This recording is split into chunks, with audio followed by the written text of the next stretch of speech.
Mu kaweefube w'okwongera obwerufu mu mpaka z'okubaka ez'enjawulo ab'ekibiina ekifuga omuzannyo gw'okubaka mu ggwanga ki Netball Uganda babakanye n'okutendeka ab'ebyekikugu mu muzannyo guno omuli abatendesi abawandiika ggoolo wamu n'abategesi b'empaka. Bano bategese omusomo gwa wiiki nnamba ku ssomero lya St Joseph Vumba e Kiboga mu disitulikiti y'e Kyankwanzi era bagwetabyemu batubulidde ebigendererwa byabwe. Tuli beeteefuteefu okuyiga ebigenda okutuyigirizibwa era tuli beeteefuteefu okubiteeka mu nkola ate era nga tukkiriza nti oluvannyuma nga byonna biwedde Netball ajja kuwangula. Tulina ekyo kye tugenda okutegeera nti si nti buli coach aba technical, si nti buli umpire aba technical, si nti buli muzannyi aba technical.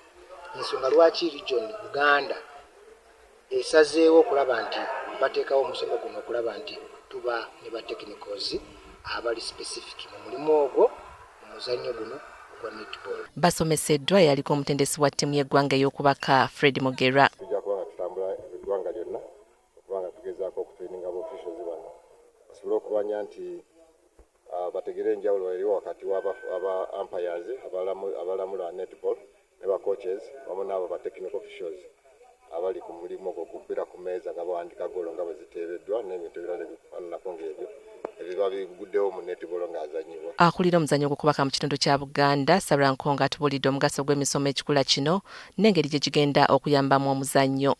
Ng'ebiseera ebisinga olaba nga batusala n'ebitali naye singa naffe twali tutadde abaffe mu ddaala eryo nga kye tutandise nga Netball Uganda kijja tuyamba nnyo okulaba nga naffe abaana baffe tebabasaliriza tebabasala bubi. Ebyo nga bikyali awo ttiimu y'eggwanga ey'okubaka the She Cranes eyolekedde eggwanga lya Bungereza olunaku olwaleero okutunka mu mpaka za Netball Nations Cup eziggyibwako akawuwo ku lw'omukaga lwa wiiki eno. Regina Naluja, NTV Akawungezi.